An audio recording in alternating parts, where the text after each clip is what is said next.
اسلام آباد high court میں توشیخانہ فوجداری کارروائی کیس کی سماعت۔ عدالت عالیہ نے بانی پی ٹی آئی کی سیشن کورٹ کا فیصلہ معطل کرنے کی درخواست مسترد کر دی ہے۔ توشیخانہ کیس کا فیصلہ معطل کرنے کی درخواست بھی خارج۔ اسلام آباد ہائی کورٹ کے ڈویژن بینچ نے 9 صفحات پر مشتمل فیصلہ جاری کر دیا ہے۔ سما گرمائیں گے سہیل رشید ہمارے ساتھ موجود ہیں۔ سہیل،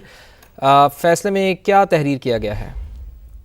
فہد، یہ اہم فیصلہ ہے کیونکہ بانی چیئرمین پی ٹی آئی نے انتخابات میں حصہ لینے کے لیے اپنی نااہلی ختم کرانے کی بنیادی طور پر درخواست دائر کی تھی کہ توشیخانہ کیس میں جیسے ان کی سزا معطل کی گئی، فیصلے کو بھی معطل کیا جائے، لیکن اس درخواست کو مسترد کر دیا گیا اسلام آباد ہائی کورٹ کی جانب سے، اور فیصلے میں ہائی کورٹ نے یہ قرار دیا ہے کہ پہلے ان کی سزا معطلی کا حکم جاری ہو چکا، قانون کے مطابق اس میں کسی قسم کی ترمیم یا اس پر نظر ثانی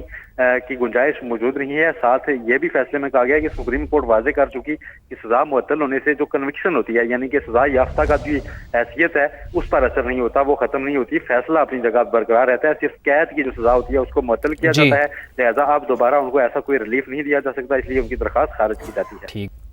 فہد، یہ اہم فیصلہ ہے کیونکہ بانی چیئرمین پی ٹی آئی نے انتخابات میں حصہ لینے کے لیے اپنی نااہلی ختم کرانے کی بنیادی طور پر درخواست دائر کی تھی کہ توشیخانہ کیس میں جیسے ان کی سزا معطل کی گئی، فیصلے کو بھی معطل کیا جائے، لیکن اس درخواست کو مسترد کر دیا گیا اسلام آباد ہائی کورٹ کی جانب سے، اور فیصلے میں ہائی کورٹ نے یہ قرار دیا ہے کہ پہلے ان کی سزا معطلی کا حکم جاری ہو چکا، قانون کے مطابق اس میں کسی قسم کی ترمیم یا اس پر نظر ثانی کی گنجائش موجود نہیں ہے۔ ساتھ یہ بھی فیصلے میں کہا گیا کہ سپریم کورٹ واضح کر چکی کہ سزا معطل ہونے سے جو کنوکشن ہوتی ہے، یعنی کہ سزا یافتہ کا جو حیثیت ہے، اس پر اثر نہیں ہوتا، وہ ختم نہیں ہوتی، فیصلہ اپنی جگہ برقرار رہتا ہے۔ صرف قید کی جو سزا ہوتی ہے اس کو معطل کیا جاتا ہے، لہذا اب دوبارہ ان کو ایسا کوئی ریلیف نہیں دیا جا سکتا، اس لیے ان کی درخواست خارج کی جاتی ہے۔ فہد، یہ اہم فیصلہ ہے کیونکہ بانی چیئرمین پی ٹی آئی نے انتخابات میں حصہ لینے کے لیے اپنی نااہلی ختم کرانے کی بنیادی طور پر درخواست دائر کی تھی کہ توشیخانہ کیس میں جیسے ان کی سزا معطل کی گئی، فیصلے کو بھی معطل کیا جائے، لیکن اس درخواست کو مسترد کر دیا گیا اسلام آباد ہائی کورٹ کی جانب سے، اور فیصلے میں ہائی کورٹ نے یہ قرار دیا ہے کہ پہلے ان کی سزا معطلی کا حکم جاری ہو چکا، قانون کے مطابق اس میں کسی قسم کی ترمیم یا اس پر نظر ثانی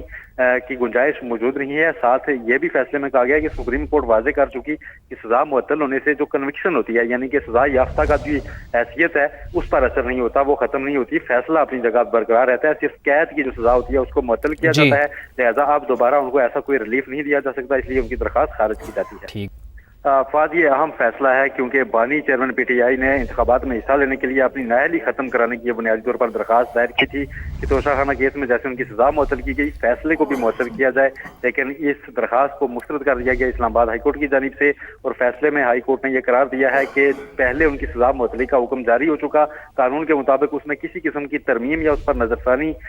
کی گنجائش موجود نہیں ہے۔ ساتھ یہ بھی فیصلے میں کہا گیا کہ سپریم کورٹ واضح کر چکی کہ سزا معطل ہونے سے جو کنوکشن ہوتی ہے، یعنی کہ سزا یافتہ کا جو حیثیت ہے، اس پر اثر نہیں ہوتا، وہ ختم نہیں ہوتی، فیصلہ اپنی جگہ برقرار رہتا ہے۔ صرف قید کی جو سزا ہوتی ہے اس کو معطل کیا جاتا ہے، لہذا اب دوبارہ ان کو ایسا کوئی ریلیف نہیں دیا جا سکتا، اس لیے ان کی درخواست خارج کی جاتی ہے۔ فہد، یہ اہم فیصلہ ہے کیونکہ بانی چیئرمین پی ٹی آئی نے انتخابات میں حصہ لینے کے لیے اپنی نااہلی ختم کرانے کی بنیادی طور پر درخواست دائر کی تھی کہ توشیخانہ کیس میں جیسے ان کی سزا معطل کی گئی، فیصلے کو بھی معطل کیا جائے، لیکن اس درخواست کو مسترد کر دیا گیا اسلام آباد ہائی کورٹ کی جانب سے، اور فیصلے میں ہائی کورٹ نے یہ قرار دیا ہے کہ پہلے ان کی سزا معطلی کا حکم جاری ہو چکا، قانون کے مطابق اس میں کسی قسم کی ترمیم یا اس پر نظر ثانی